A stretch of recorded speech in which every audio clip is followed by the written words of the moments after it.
Gazelles and Unicorns podcast, where we explore the cutting edge of health, innovation, and leadership.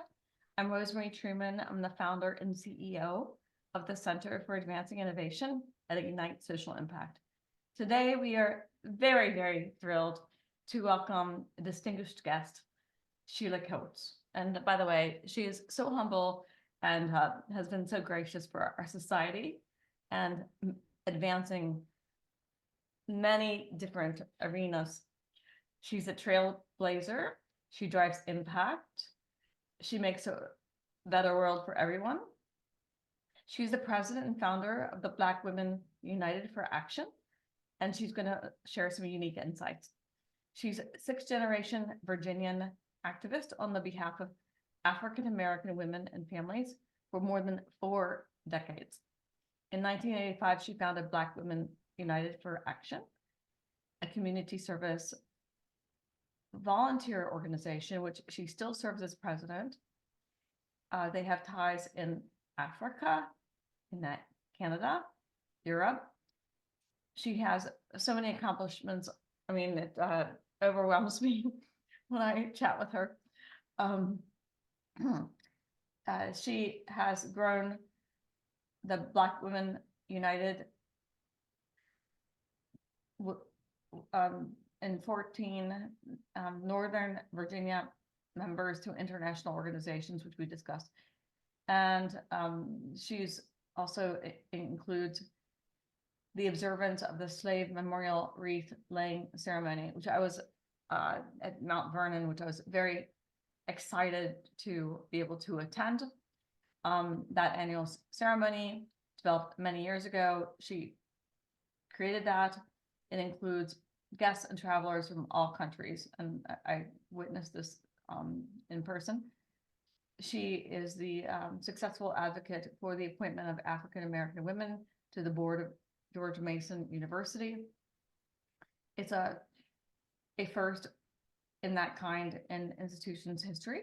She has testified numerous times, I guess many and numerous are redundant, but the on behalf of African-American women and families before official committees and commissions, and has been invited to the White House under 2 administrations to speak on public policy issues and family preservation in this particular arena.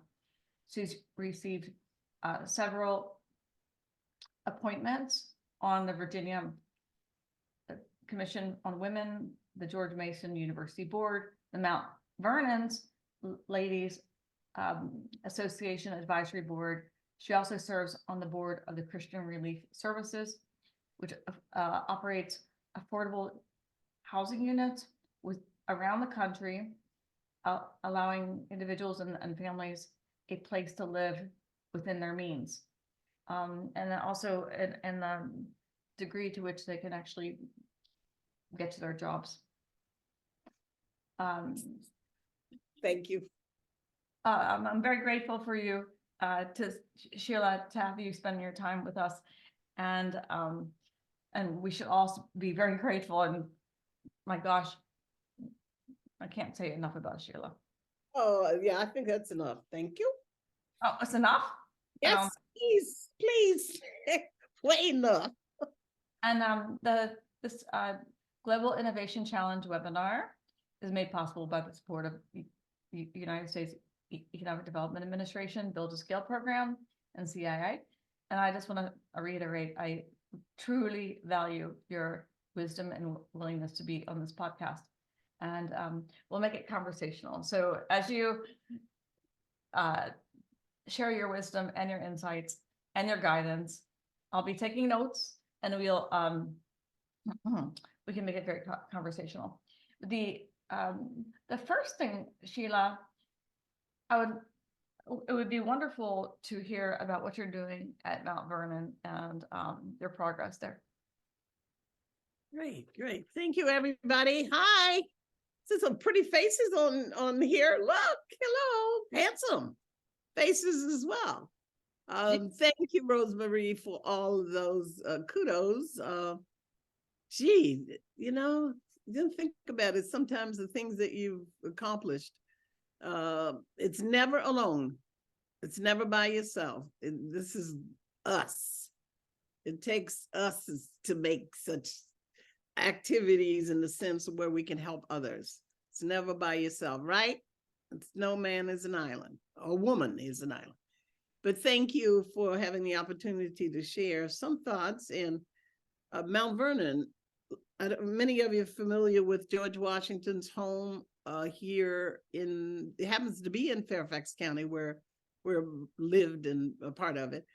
But Mount Vernon, when we first started years ago in 1980, I think it was 83, when Howard University designed the first and only memorial dedicated to enslaved, I happened to have attended that ceremony. And a few years afterward, there were no ceremonies. It was not wholeheartedly welcomed at the time when we suggested to continue a ceremony to honor. And it was a little challenging back then, but didn't give up. And so the joy I've had is watching it grow through the generations. And at the time, can you believe I was the youngest, and most of the elders have gone on to glory, and my joy is passing it on to the next generation and their team. And Mount Vernon ladies who own and operate have never taken government money, and since 1853 to present. And so the ceremony is every October in Howard University, and other HBCUs and have always been a part of it. And the number one purpose was always not only to honor the enslaved, George Washington, Martha Washington, and the new word is no longer plantation like it was when I was a child growing up. It's now historic Mount Vernon, but it still was plantation back then. And our purpose has been to honor the enslaved. And the joy for me as I look back is how much I have grown, Rosemary, all of you, to the point of where I started off being kind of like militant. Yes, you will do it. To the point of graciously through the years, as the Mount Vernon ladies grew also and changed at their times, how we both had grown to look at the future in the sense of their clarification and understanding that our major purpose was to all about the enslaved, and not to dwell on slavery itself and the timing, but to bring it to the 21st century. And we have. So one night when normal people sleep, and the normal like us, Rosemary and others on this, we don't necessarily sleep in the middle of the night. I got up and wrote what I saw in this vision. And the vision was to continue through education,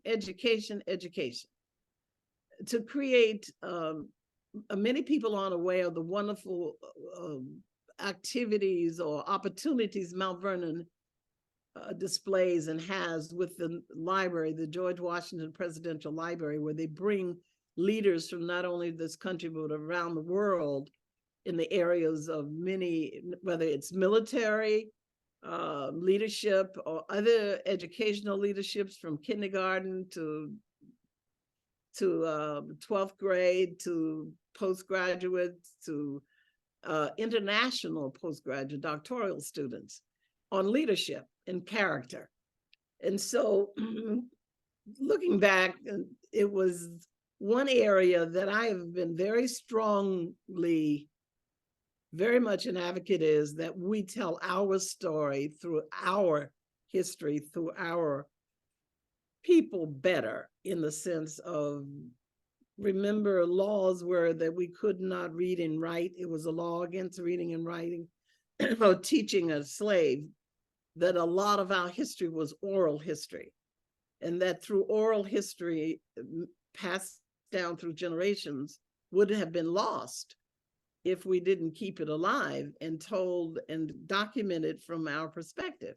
So I came up with this idea. I would like to say we, but I did really 2:00 in the morning of creating an African American Studies Research Fellows, endowed fellows. And joyfully, Mount Vernon embraced it wholeheartedly. So in that whole focus of a vision was to be told the history and documented through areas of music, art, science, in every arena that you bring it to today. Every day we make history, and to dwell not on the slave past, but bring it forward for the next generation. It is because the generation isn't changing. As you all know, the demographics are changing. And we're no longer will have an all white or all black. It's based on the next generation, which we proudly, Cody, you're going to see with your children, it will be unique and different than it was for my generation, as each generation shows a greater sense of inclusion, I feel, and it's based through education. And so we just recently hosted the first gala event at Mount Vernon for the purpose of raising. I wanted for us, being the descendants of the enslaved, to give the first monetary gift toward that endowed position. And we were successful. We did. And I am just so helpful. I'm just so excited about it. And I had to get my husband to help me understand the numbers that Mount Vernon sent me as a final much that we raised is 111,005. How much money was that we raised in that short period of time for the first gift to Mount Vernon for the advanced African American research fellows? Oh, it's been just a joy. And so collectively, and then the purpose was, again, I wanted us as descendants of the enslaved to give the greater portion of it, in which we did and succeeded. And so we'll soon going to have a meeting about whom setting up the criterion Mount Vernon already has, and we will be a part of that in the selection of the next fellows, or the first African-American fellows who will receive it. And I cannot say enough about Mount Vernon. Those of you who have not had the opportunity to attend, I personally invite you. And so be your guide. So they have done some beautiful, wonderful, 26 women are on the board who own and operate Mount Vernon. It is, like I said earlier, government money never has been a part of it. And it's all from some of the wealthiest families in this country from 1853 to present that are represented on that board as well. So my appointments have all been through the governor, through gubernatorial appointments, and we've made a difference by being inclusive. And so not just Black folk, it's inclusive of others as well. Now that's enough about Mount Vernon, right? The African American New Research Fellows. And you can make vision, you can dream, and sometimes it works. And all of you are successful in your own right, definitely understand that. So the Center for Advancing Innovation, a brilliant idea in the sense of how you help. And so thank you. Oh, welcome. Oh, Sheila, you're so inspiring. I found it very insightful that you mentioned a few things that are critical for people to,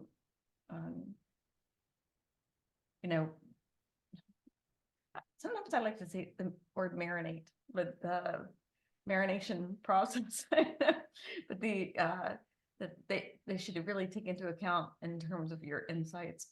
Some of your insights, I mean, just a few, but that you're never alone, you're never by yourself. Right. And you also connect music, art, science together, and you have a vision. And I sadly, I'll just say it, I text coding in the middle of the night sometimes with those visions that I have as well. But the thing is that is extremely important to listen to when you have it in your head. I want to find the scraping software for how we can get the all the ideas off my mind, and I think you need it too, because you're just tremendous in terms of what you have done and what you have a plan to do. And there's a infinite recognition for what you have already done and the future that you're going to create as well. So I had a question for you. How did you get to the place that you are? I mean, what was your journey? You know, it wasn't normal, right? Let's see, in the sense of, I grew up in a segregated, racist town on an integrated street in the 40s, really 50s, 50s, late 40s, early 50s. Oh, when you were 23? Yeah, I love that Oh, too. when you were 15? Yeah, and that street was nicknamed in that little town of Leesburg, was called Baby Street, because we had so many children. But the matriarchs and patriarchs of that street, many of them could not read or write, or very limited education, but what wisdom those folk had. And remember, it was an integrated street in a segregated town.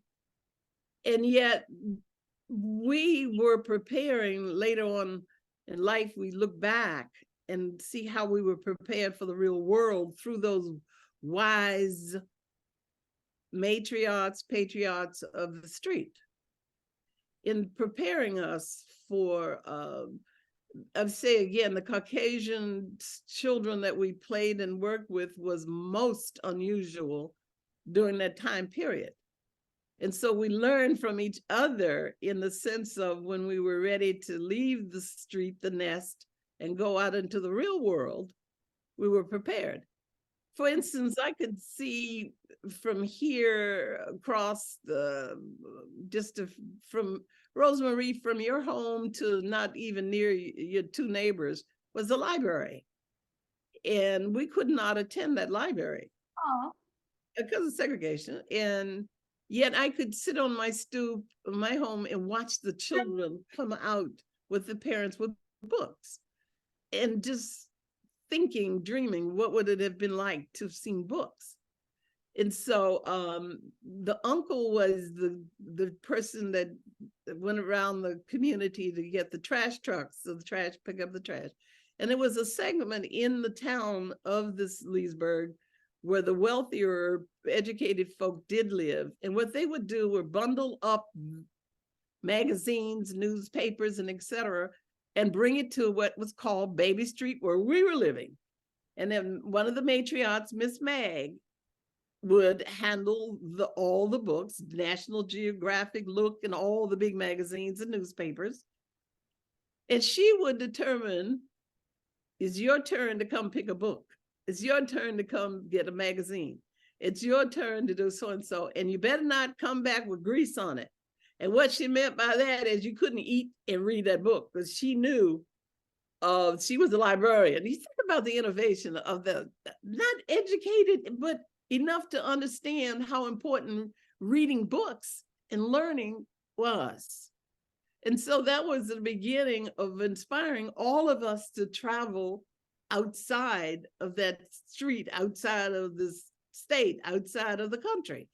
And many, many, many of us succeeded far beyond what was expected. That they were used to send white psychologists to our street to find out how we became that knowledgeable, more so than in some of the two segregated schools in that town.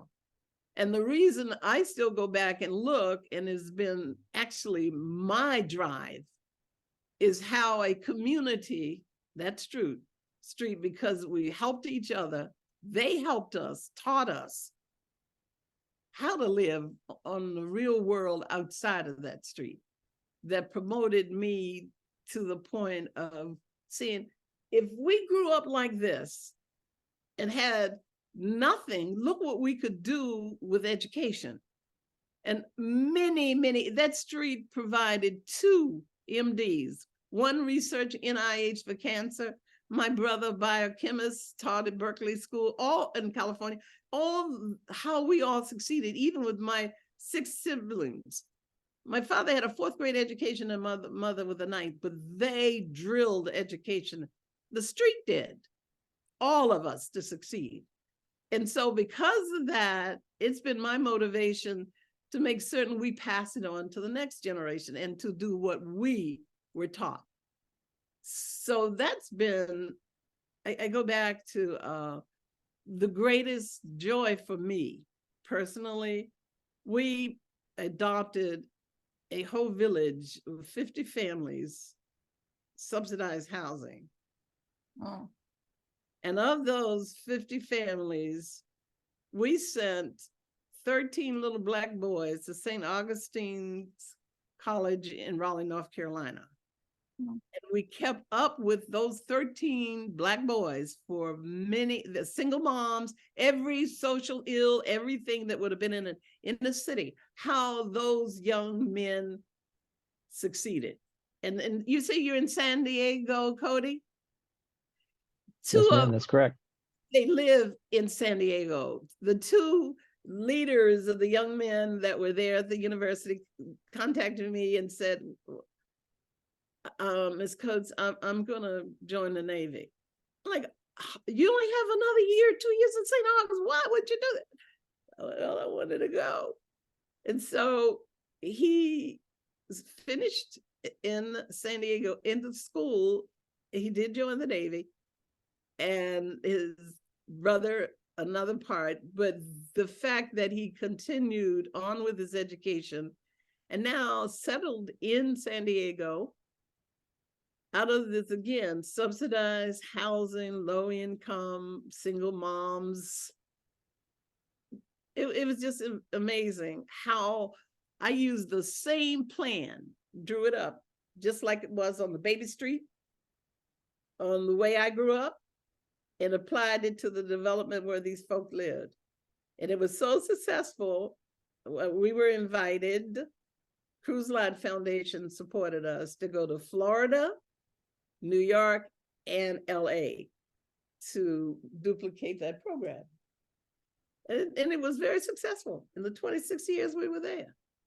So that's my proudest in seeing how, what you can teach young people and instill in them early enough, caring for others, helping others, what you could do with that in the sense of the virtue itself. And just, it would be better street, better state, better country, better world. And so if you look by that and live by the way we were taught, it works. We've proven it. And so I'm, like I said, Rosemary refuses to see me as being older, but I am. And the joy has been passing it on to the next generation. And they're doing great. And just like Rachel here sitting next to me, I'm so proud of her and the potential that she has to run this country if she wants to, the next generation.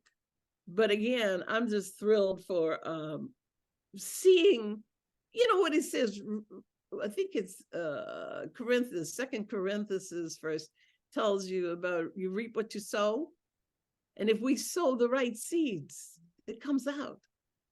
You know, we have never been taught that the color of our skin would make us lesser than anyone else. That's what that street and those matriarchs patriarchs on that street taught us. It never did we feel inferior to anybody. And for that, it's what you want, folk that you say, well, why can't others do it? Why can't other communities be like what we've proven they can do?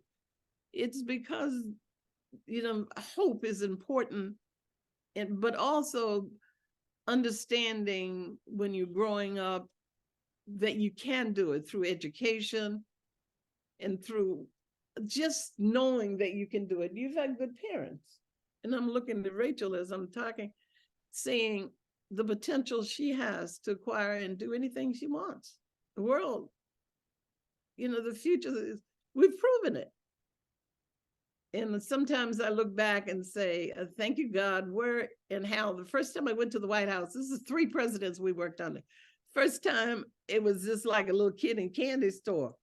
And I was looking up, and the aide had to say, come along.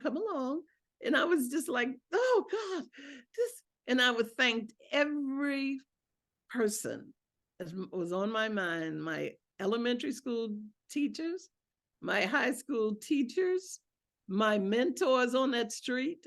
Thank you.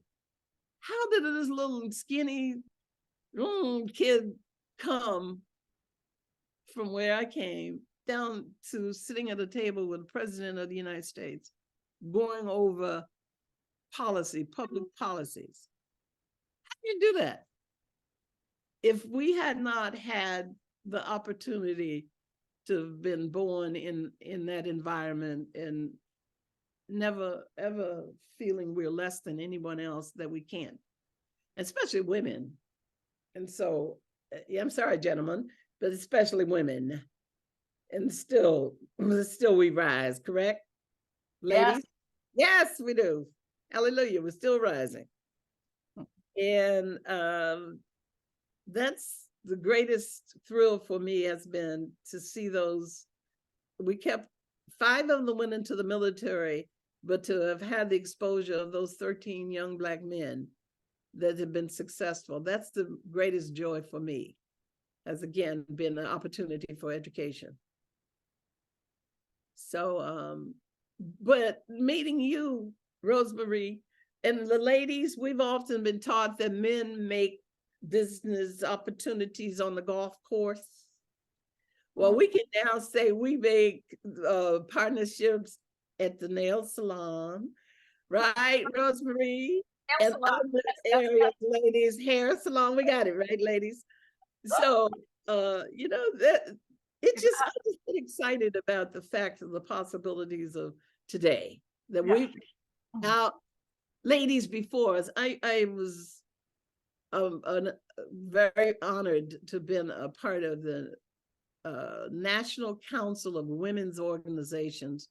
We dissolved it last year, but we were represented 60 million women across the country and the world. That's how I was on the executive board of that. And we did a lot so that the next generation of young ladies, doors were open for them. And not only here, but we also traveled throughout parts of the world. And so I was very, very honored to have been a part of that, the National Council of Women's Organization, representing 60 million women. So that was pretty powerful, wasn't it? So we made a difference. Fantastic conversation. And I have to tell you something. So I grew up poor in West Virginia. My father taught physics at Harvard, but I grew up poor after he died. So I can understand. My mom said, okay, you have to get a full scholarship to Ivy League school, and I'm not giving you 1 penny. So, but the thing is, the driving and drilling the education, basically, by the way, she did not give me 1 penny, not one. So the thing is, the educational component is critical. And then also what you mentioned about it has to be drilled. I mean, otherwise people in West Virginia, they just stayed there. They didn't get any education. So I think that what you mentioned about that is drilling, because I wrote a bunch of notes down from what you were mentioning about drilling education, because the thing is that basically he's never going to come to my graduation unless I got dean's list every year, magna cum laude, high honors, blah blah blah. So I did it, of course, but the thing is that you know, I got a full scholarship, but that it's very, very important for people to drill the educational element. I wanted to mention also that trash collectors. You mentioned trash collectors. Oh, yes. So the thing is that the people in my neighborhood, they all want to be trash collectors, because the thing is that they made $75,000 a year, you know, and that was when I was I was going to Goldman at the time. It was like, so I was 19 years old, so I'm 51 to do the math, but that they wanted to be trash collectors because the thing is that it paid a lot of money, but it also, it gives you some insights, interestingly. I wanted to recount the baby street. That's the most beautiful street name I've ever heard in my entire life. I want to, my mom created a street. She was the mayor in Cape and Bridge, West Virginia for many years, and she made the Hudson Street. So, because she had, I don't know, a lot of Hudsons, let's put it that way. Yeah. The thing is, Baby Street, that's the most beautiful street name I've ever heard in my life. And I'm wondering how it was named. We had a lot of babies on the street, honey. That Oh, whole right, very good. Well, and the kids in the town would come on Baby Street. Everybody knew it because we had a sandlot. We had always activities going, yard parties and all kinds of things such as that. And a lot of babies grew up on that street. all right. So, you know, it was a beautiful way to grow. I think about, I was sharing with Rachel a little earlier, just how, it's not that I'm not totally against alcohol. Y'all can drink all the alcohol you want. But there was a job that we, the children of the street, had to take this young lady who always was intoxicated, would come down our street. She lived in the next block, still a part of Baby Street. Oh. And to cross into Baby Street, next block, there was the main highway called Route 7. Route 7. Route 7 went right through the town. This is before all the other interstates and things. And the matriarchs would tell you, call you. I still think Miss Mag had a photographic memory. Whose turn it was to take Maggie across Route 7. So she was intoxicated, and we, the children, had to take turns taking her across the street. And you better not say, why me? Or whose turn it was, because Miss Mag knew. And if you didn't, Miss Mag called your father over for a conference, you had a bad problem. So learning compassion virtues later in life, you think about it, the compassion came because as children, we took turns taking Maggie across that street, making sure she was safe, making sure she went home, she was safely where she was. And for years, as adults, we often talked about, it was a reunion of Baby Street, why Maggie would always come down our street and not another street adjacent to us to go home. You know what this elders told us they in life, we could, as children, couldn't understand. Well, she just interrupts our jumping games, jumping jacks, playing football, basketball, or whatever was happening. Miss Mag knew whose turn it was. I thought it was just the girls, but they said nope. The boys, guys told us on that street, we had to take across this street too. Well, looking back, Maggie taught us so much about why she came down that street. many of you could figure it out because it took us as adults to figure it out years later. Why did she come down that street?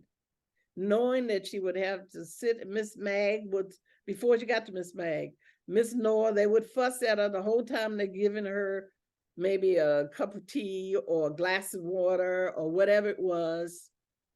She'd have to go by each one of those porches and hear a lecture, we thought.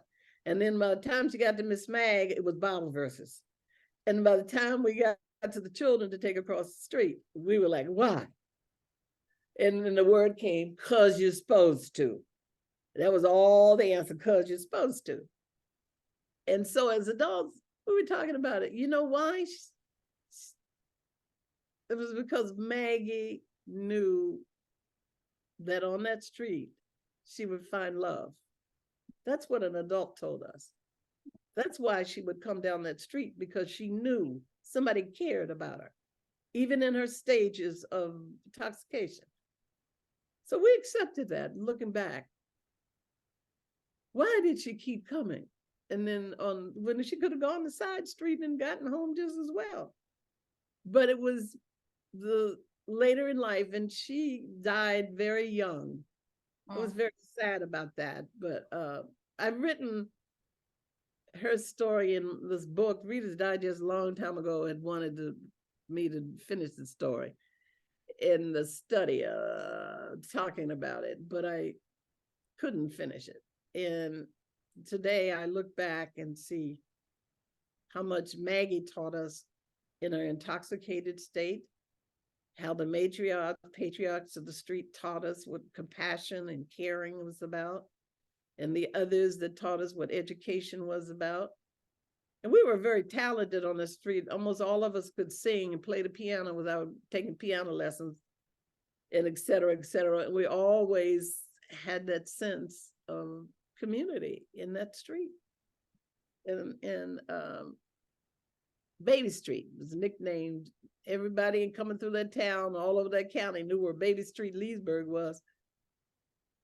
Such joy. And now it's like it's been erased. It's only 2 houses that are still left. And they're all now parking lots, and it's no longer the streets that we knew growing up. So I guess that's progress in some people's frame of mind, but for us, you know. But this is, you know, can I get to the point of when you're talking about the global health challenging Yes. your health and innovation in the sense Health that Innovation Challenge where we've launched. oh, I think that's awesome. And it's specifically looking at how it will help narrow or bridge the gap to the disparity in race and health, particularly Black folks' health, particularly Black women. Yeah, absolutely. And the disparity in that. So being a part of it, the brilliant idea that you all have come up with, the group, the team, Cody, you know what I'm saying, Rosemary too, and the meetings that I have attended. I'm just so impressed with it and the possibilities of where and how many lives it can save, and educating people, you know, it's just wonderful. Just, you don't know this story, Cody, but I called her at 12 o'clock at night after I had read some things about it. I couldn't help it. I was so excited about the ideas that you've come up with. Brilliant. I answered the phone, by the way. You sure did. 12 o'clock, you weren't normal either. So I knew you weren't asleep, but I was so excited about the possibilities of it. This is awesome. Just awesome. Yeah, we had a conversation at 12:30 in the morning or whatever. Yes. Because I finally sat and read and understood where you were going, and you know, after attending the meetings, and it just anyway, brilliant, gifted, talented. Thank you so much. Yeah, you deserve it. You know, I'm sitting here thinking about the next generation in the sense of having taught me. And when we were moving Black Women United out of one building, we were grateful for almost 29, 30 years. The benefactor never charged us an ounce of rent or anything dealing with cost, printing, et cetera, things into a new building. This was selling the building, and I had lots and lots of papers and books, boxes, and things to go through. And I had asked some interns, we've had interns from around the world as well, but these 5 interns I was sharing with Rachel earlier taught me so much just for 2 summers past, going through the boxes where I would have put things in file 13 or whatever, and they were scattered here at my home before we moved to the new building. Looking at, I thought would not have been of interest to them. One was of Korean descent, the other one was Indian ethnic, and the other one was biracial, child neighbor in the neighborhood. Another one was, I said Korean, each of them, Rishi was Indian too. And the only one was African-American, who happens to been 3rd in the world in fencing, and one of our mentees. And so looking at them going through the boxes of materials and papers that they thought were interesting made me realize, wow, this is the future. I would have not thought it would have been interesting enough, specifically with the women's studies papers and books that I had. I went back to school at 44 full-time, and I had acquired 139 credit hours going to school at night. Before at 44, I decided full-time and started all over. And so I had a lot of material, a lot of papers, and I didn't think it would have been of interest. But these young people did. And they were all of different, they were the future, the different ethnic groups in the sense of looking at these papers and looking at of interest to them. And next thing I knew, one of the universities has asked for the paperwork, but they categorized it and digitized it and et cetera, et cetera. And it taught me a lot about the future and of interest and where we're going in this country, about how much it is important that they actually see some of the materials and photos we had. For instance, we honored the first Black woman general in the military was my mentor. And I had paperwork from her. And that was General Hazel Johnson Brown, the entire military. And then many of you may not know, but there's 6888, if it's anybody listening, it was the only Black wax women's group that went to Europe during World War II. And these 2 women were active women in Black Women United. And I have the paperwork that they gave to me, and I'm like, after passing, the husband came on and said that Margaret had said, Sheila will know what to do with all this paper work, the studies and the photographs. And I just found out recently that Tyler Perry is working on a movie for the 6888. And so we're like, this is perfect. This is great. This is great. This is Margaret's gift. This is the legacy she gave to Black Women United. We can pass on to where the world will learn and know more about the 6888. And 6888 was a battalion that went over the Europe, the only one. And I'm like, these young people saw these things. And I'm like, oh, the interest to you, really? And then just first Black admiral of the Navy, right? You know, we had honored all of these women. We had been touched by these women personally. And I was like, oh. And then, you know, Dr. John Hope Franklin, some of you may remember, him at Duke University, and these were personal papers that he had written to me. They all had, and to Black Women United. And I'm like, oh, okay. But not realizing the value it meant can be to the next generation. So I'm thrilled about the fact that, that these youngsters, they were Korean, Asian, well, she's Asian, just happened to be Korean, and Indian, and African-American, only one. And it was just the future. And so I'm thrilled about passing the baton on to the next generation.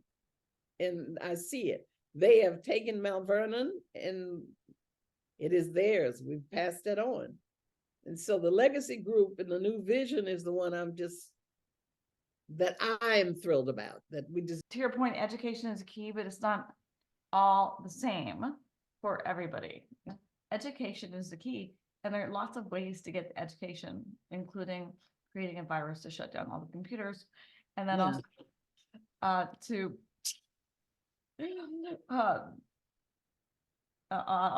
could say more, but we're getting, we only have 4 more minutes. So I want to let other people ask questions because you have so many points that you mentioned, about, I think one is, well, I mean, I have like 100 here that I wrote down. You mentioned the greatest joy was the 13 little Black boys and the Baby Street, the National Council of Women's Organization. So you mentioned compassion and empathy, which I think is critically important. You mentioned Miss Maggie. And your street sounds unusual for the time period. And you mentioned the matriarchs. I assume they were white and Black, and was wondering, did they socialize in each other's home? Because, it sounds like they were sort of united, educating, raising all the children in the street, which is different from my experience growing up in a white neighborhood where the parents, they focused on education, but it was like they were focused just on their own children and getting their own children ahead. So it sounded more communal. And I was just wondering, it just sounded very unusual. It was Miss And Wright. then I just, yes. It's unusual. We would call Miss Wright, I look back, she would sit over at Miss Mason's, it was a rocking chair and porch, and she was white. And, the respect we had, it was communal. No maybe so about it. But on the corners the children that we played with parents were owners of more educated parents. That, well, for instance, one owned the Larbergate Inn, the other one owned one of the variety stores, and another one owned. They were all connected in the sense of education. Enough, they weren't highly educated, well, several of them were, but enough to realize that, isn't it the period of time, it's a question you just asked that it's going to make me think after this conversation, why Miss Wright was so comfortable sitting, and her daughters eventually too, sitting with Miss Mason and Miss Helen across the street from each other. And the conversations that were often heard and talked about.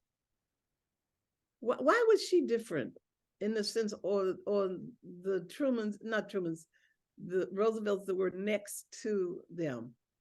That's a question I'm going to ponder when we think about it more in depth from the perspective of the white neighbors that were on that street,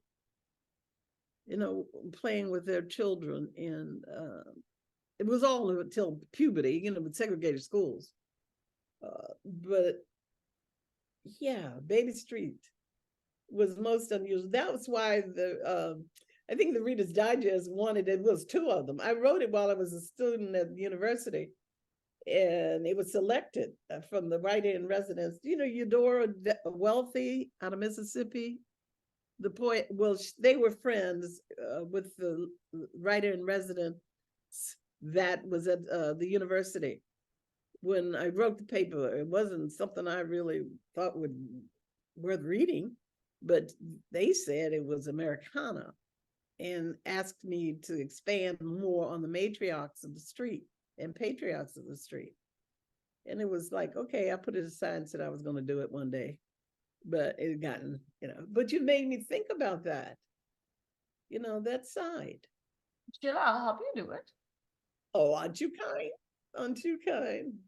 I'll finish it. I promised Mother I was going to do it. So I'm reading right now. I'm reading from the 1940s author Ann Petrie, The Street, and just that juxtaposition of the street then being kind of imbued with a power of its own and wanting to leave that street for a better life. And then your experience on the street, and then thinking about the street I grew up on, it just it was interesting. Very much so. I found that interesting thinking about it.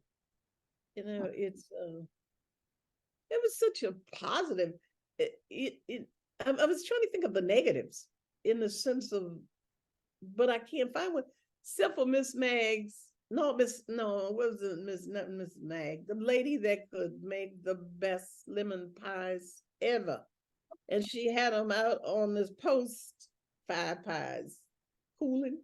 And we kids, a bunch of us took one of the pies. Okay, that was the most negative part I've ever will never forget. The parents' response for us. Actually, they used the word stealing the pie. We were just, that's what we were doing. But that was the best lemon pie ever, Miss Rosie Taylor. Lord, that mess could make a lemon pie that I've never tasted since. And we're all homemade, and everybody knew about her pies that she made. And we just took one. We were tempted. I blamed it on somebody else, and somebody else blamed it on that one. Well, but we all got a lesson about STEALING if it wasn't yours. But those were the lessons. But this has been a joyful time for me, sharing this vision of where we'll be in the next 5 years or years to come.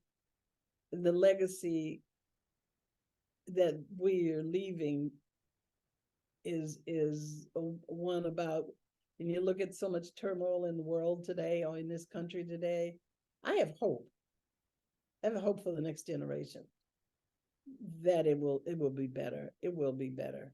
And Cody, your children, by the time your kids in the world doing it, it's going to be better. We've got to live on the hope and believe in it as well, because it's there. We're and I often think about the negative. I've been very privileged and very blessed to have lived a beautiful life. And my role models were some of the most uneducated people, quote, quote, but some of the people so wise, so much wisdom in helping us to grow and to be better people and better society. And, I'm just grateful that I've married into a family that also believed in education far more than I had ever believed. I've never seen a Black doctor before I married my husband. And we have a school named after us now because of his mother. That whole side of my husband's family were all highly educated people, 9 of them. And because of that, PhDs and foreign services and doctors and 2 dentists and doctor and family, like unheard of. And then education was a very, very important part for their, I've been surrounded by it. And that's particularly entrepreneurs as well. So, and my husband was an entrepreneur twice. And so you're looking back on saying how important as was our children educated. Wasn't a question about it in the next generation. So we go on. But I see a handsome Black gentleman here, face Eugene, what are you thinking about over there, Eugene? Just really, really great presentation, and then I can resonate with someone because my family, I grew up in Detroit, but my family is from southern West Virginia, Beckley, and my mom, grew up in segregated time, and when I was growing up, we used to go every summer when I was a kid until I was about 10. But at that time, my grandparents were the only black parents, well, only black people in that part of Beckley where they lived. And so I would try to play with the kids every summer. And then, nope, they would never give me the time of day. So it would either be stay at grandma's house, watch MTV, and go back to Detroit singing rock music, which got me all kind of looks, or do the 35-minute walk over to the black part of Beckley, then go over to my aunt's house and play in the black neighborhood. So, yep, I learned that early, but when mom was growing, they used to take the buses down, the Greyhounds, and it'd be like somewhere in Kentucky where we switched the colored section of the bus, the colored restaurant. So they used to go through all of that. My mother wouldn't let us do anything, and I told her the greatest deprivation for me. We would only could go walks in the town. We would walk. There was a colored and a white water fountain. Mother would always take us to walk across the street. And as a kid, you can imagine I'm tailing behind looking at that colored water. I wanted all my life to taste that colored water because it was red, blue, and green to me. And I told my mother, you deprived me out of drinking that colored water because I wanted it so bad as a kid, 6, 7 years old. And you look back, and we never got to sit in the back. I didn't go to a movie theater until I was 16 because they didn't let us get exposed to a lot of things in that segregated town because life was on Baby Street. And so then you catch the bus to go to DC, and that was it. But that was big time. But I didn't get to drink that colored water. And I just knew it was red or blue or green. And that was my deprivation. Okay. Can I tell a story quickly? Yeah. So the thing is, so when my father died, there were 6 kids, and my mom, like, well, what do you do with 6 kids? So we went to West Virginia because she had a master's degree and she could be a teacher. So I am Catholic, and the thing is that they thought I was a witch. So they didn't let me do anything as well. And then my mom played mass for all of the organ and everything else for all the churches. And then they decided that I didn't have a broom anymore. And I would climb up the side of the school because they wouldn't open the school. So I'd literally climb up the side of the school and then break into the school to let all the kids in. And then they made my mom the mayor. But it was like, I think they still thought I was a witch because if they ever mean to me, because they were mean because I was Catholic, but I'd say I'm getting my broom out. Mentioned to you, I was on Oprah Winfrey's show. I was a guest on her show. Following Your Dream. That was the title. Oh, no, I never heard of that one. Oh, I was on the show. And it was Follow Your Dream. And it was the fact that I'm so sorry I didn't No, I'm different. I'm in a book. My story is in a book of 50 extraordinary women. I'm very honored part of that because you should be the most extraordinary. No, global. But it was a part of following through with your dream. And the dream was for me, education. Because I married young and had family young, and I was going to go back to school. So I did and followed the dream that took me places I never ever dreamed about. And so when you think about that, all of us, right? Everybody in this you have dreams and you have aspirations for the dream. You can do it. I've proven it. Yes. I totally agree with you. That's the most important thing is that that, was fun back then. That was really, really, really fun. But yeah, uh, your point is very valid. I mean, the things that all you some, dream ladies, don't let men, gentlemen, but follow the dream. But in the street, can I just leave you with one quick thing? If you all have the opportunity, please go see Origin movie. Orgin, Isabel Wilkinson's book, Cast. Please try and see it. It's just unbelievable.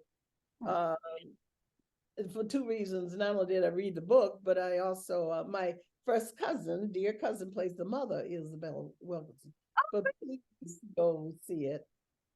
Yes, it is profound in history, and we'll learn a lot on that one too. It's very emotional. I couldn't sit through the whole book anyway. I couldn't finish it. But I'm just putting a shout out for that movie if you have a chance. so much wisdom and insight, and are glorious. Thank you all. And remember, if you come this way, just let me know. We can get you down to Mount Vernon for a tour. Mount Vernon property is absolutely gorgeous.